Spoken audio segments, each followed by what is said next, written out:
Bonjour cher Ronin, bienvenue sur Running Hood. Aujourd'hui c'est un épisode assez spécial puisqu'on reçoit Little John, Petit Jean, pour faire la première expérience Running Hood, la première expérience de coupe avec un débutant, et je vais l'accompagner tout au long de cet après-midi à travers 7 étapes. Donc la première étape c'est sortir le sabre de la saya en faisant attention au tranchant. L'étape 2 c'est s'échauffer et répéter Shomen et Kesageri pour préparer le corps. L'étape 3 c'est fixer le omote sur le stand en veillant à bien viser pour mettre la pointe au centre du diamètre du omote. En tant que coach en tamashigiri et plus vraisemblablement en karaté-do depuis toutes ces années, pour le karaté-do c'est depuis bien plus longtemps, une dizaine d'années, je suis plutôt partisan de la méthode japonaise, c'est-à-dire d'aider les gens à s'autonomiser à travers des étapes simples qu'ils vont pouvoir répéter et dont ils vont pouvoir vérifier leur rendu sur la qualité globale de leur pratique si chaque étape est bien respectée. On a parlé ensuite des angles, l'étape 4, avec 4 coupes majeures, 8 coupes mineures, avec des angles de 45 ou 30 degrés. Ensuite, la méthode japonaise 3, 5, 7 coupes, que nous n'allons pas faire là aujourd'hui, qui est une méthode qui est très bien, mais par souci d'économie pour les omote, je préfère moi pratiquer avec 4 coupes majeures, ce qui est quasiment l'identique de la méthode japonaise, et 8 coupes mineures. Ensuite 5, la sécurité, préparer le sol, la stabilité du stand, le protocole de sécurité avec seulement le pratiquant sur 10 mètres sur 10 mètres ou 20 mètres sur 20 mètres avec personne en face ni sur les côtés. Et bien sûr, maintenir une attention continue sur le sabre tout au long de la séance et bien sûr ne pas parler pendant la pratique. L'étape 5, à nouveau, c'est donc la sécurité. Donc faire attention de ne pas s'envoyer le sabre dans le visage, ni de fléchir les bras et d'envoyer le sabre vers les jambes. Parce que c'est quand même un outil dangereux s'il est mal manipulé. Et bien sûr, faire tournoyer le sabre autour de soi si jamais, en dernier recours, pour rester safe. Donc à nouveau, échauffement et pratique en shomen et kesa, pour faire chanter la lame et vérifier que le tranchant est bien aligné. Ensuite, étape 7, couper. Donc là, c'est un angle de 60 degrés. 70, 80 degrés. Donc là, je lui ai demandé de faire une petite pause pour lui donner des conseils complémentaires pour l'aider à ajuster sa trajectoire de coupe et essayer de l'aider à voir comment ajuster ses articulations et utiliser convenablement ses groupes musculaires pour qu'il puisse avoir un rail imaginaire qui lui permette de guider sa lame avec une trajectoire assez propre lui permettant d'atteindre un angle de 45 ou 30 degrés. Donc là, je suis en train de lui montrer avec la partie supérieure au-dessus des hanches comment faire la coupe de 45 ou 30 degrés en visualisant des points précis qui permettent d'avoir cet angle qui n'est pas forcément intuitif et qui a un angle optimal de coupe qui a une longueur de section sur 30 degrés d'à peu près 15-20 cm si on fait cette coupe convenablement. Donc c'est vraiment la coupe idéale en kesa. Donc il a réussi un angle de 45 degrés, c'est super. Il a très bien fait cette première coupe, puis il a fait ce raté qu'il faut vraiment éviter parce que c'est frapper avec la lame n'est pas bon pour le tranchant et pour tordre la lame.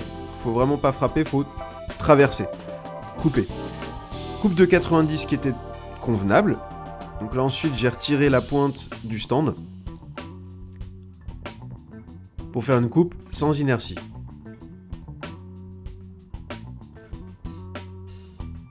À nouveau l'étape 6, donc tenue de la Tsuka et pratique. Donc là c'est pour la coordination globale du corps et puis plus spécifiquement la tenue de la garde pour arriver à guider convenablement la lame avec l'ensemble du corps, avec la force horizontale et la force verticale. Donc j'ai parlé dans une précédente vidéo axée sur le tanden. Donc là c'était une coupe de 90, tout à fait honorable.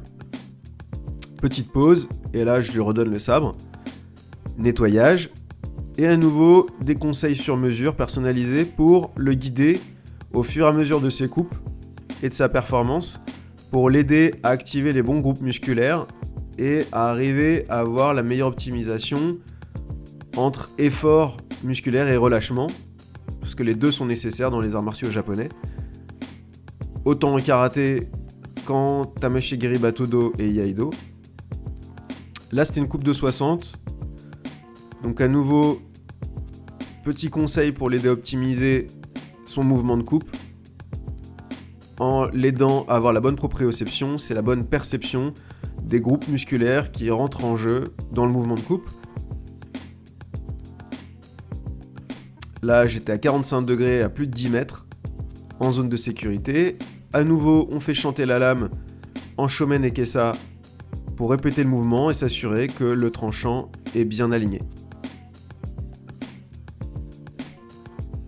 Étape très importante. Puis, étape 7, couper. On a un angle de 70, c'est pas foufou. Donc, je lui ai donné ce conseil avec cet exemple un peu extrême d'un angle de 15 degrés. C'est un angle extrême puisque c'est pas l'angle idéal. Ça dépense trop d'omoté, ça fait des coupes de 30 cm. Si on fait un angle de 10 degrés, ça fera des coupes de 43 cm. On préfère faire des coupes de 30, ça dépense moins de homoté et ça va faire des coupes de 15-20 cm ou des coupes de 45 qui vont faire des coupes d'à peu près 10-15 cm de longueur, de section. Voilà, puis une coupe de 90 pour remettre la section de moté utilisable pour lui par la suite, sur cette très belle coupe de 90. Il s'autonomise, il voit comment fixer son moté et quel impact positif ça va avoir sur sa coupe. Là, il a fait une coupe sublime, qui est la meilleure de sa session. C'est une coupe d'à peu près 37 degrés, elle est entre un angle de 45 et un angle de 30 degrés, donc ça donne à peu près 37,5 degrés, a priori, approximativement. Elle est magnifique et idéale. Pourquoi ? Parce qu'en fait, elle a glissé verticalement, donc elle n'a absolument pas fait de rotation.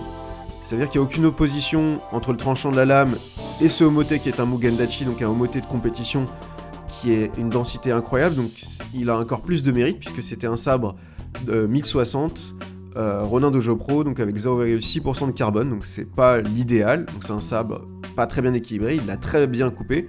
Et j'ai reposé cette section directement sur le omoté préexistant. Et il a fait une coupe mineure dans la foulée, sans inertie. Là, c'est royal. Comme la première coupe était magnifique, il a pu recouper la deuxième sur la première, voilà, c'est l'idéal. Ensuite, petit relâchement musculaire, c'est normal, et revenez sur ces angles du début, des angles 70-80. Donc là, j'ai essayé de lui redonner des conseils pour qu'il reprenne l'ascendant vers des angles plus propres. Et à nouveau, étape 3, puis étape 7. Il a frôlé. Un petit guide d'angle sur votre droite qui vous permet de visualiser. Donc on dirait un angle de 60, mais c'est en fait un angle de 45 qui est très bien, parce que le omoté est un peu tordu, donc c'est pas évident des fois d'estimer à l'œil. Il faut redresser l'ensemble du omoté pour bien visualiser si c'est un angle de 45-60. C'est un angle, cette fois-ci, de 60, après deux angles de 45. C'est la fatigue, c'est normal. Et voilà, un très bel angle de 45 degrés à nouveau. Il a vraiment une courbe de progrès exponentielle continue, donc c'est vraiment super, c'est-à-dire qu'il n'a fait que augmenter son niveau au fur et à mesure de la séance. Ça, c'est vraiment l'idéal. Donc c'est le talent, le bon outil, et je pense aussi un peu les conseils. Là, c'est mon tour de couper, et je lui ai proposé de regarder une coupe avec des angles de 30 degrés faite à une main, donc c'est du batodo en dégainant. Si c'est coupe dans la foulée du dégainage, ça s'appellera Nuki-Uchi. Si c'est une coupe en deux temps dégainée puis la coupe, ça va s'appeler Katate Geri. Donc là, c'était 4 coupes majeures avec un shiburi et un oto dans la foulée, avec ce nouveau sabre qui fera l'objet d'une review bientôt. Donc là, c'est 8 coupes mineures. C'est normal que les débutants n'y arrivent pas, ou pas trop, parce qu'elles demandent beaucoup de vitesse, donc beaucoup de puissance pour traverser le omoté avant qu'il parte dans les airs. En plus, si c'est un petit peu refroidi, parce que moi j'avais pratiqué sur un omoté, donc c'est normal. Vous Voilà 8 coupes mineures, c'est un Omote de 90 avec 8 coupes, donc 9 sections de 10 cm. Voilà, c'était des coupes en bateau d'eau ou à un bras. Ça, c'est mes coupes il y a 3 ans au Japon qui n'étaient pas très glorieuses. Le sabre était tordu, ça tranchait pas et j'étais vraiment pas très doué. Voici sa coupe finale, magnifique, de la Running Hood Experience. C'est vraiment un succès, je suis très content de l'avoir reçu, de voir à quel point il a réussi toutes ses coupes sauf une. C'est magnifique et quel talent. Donc j'espère que cet épisode vous a plu. N'hésitez pas à laisser des commentaires, à liker, vous abonner. Restez concentrés, l'esprit aiguisé et le corps en bonne santé. Et je vous dis à très bientôt pour un nouvel épisode sur Running Hood.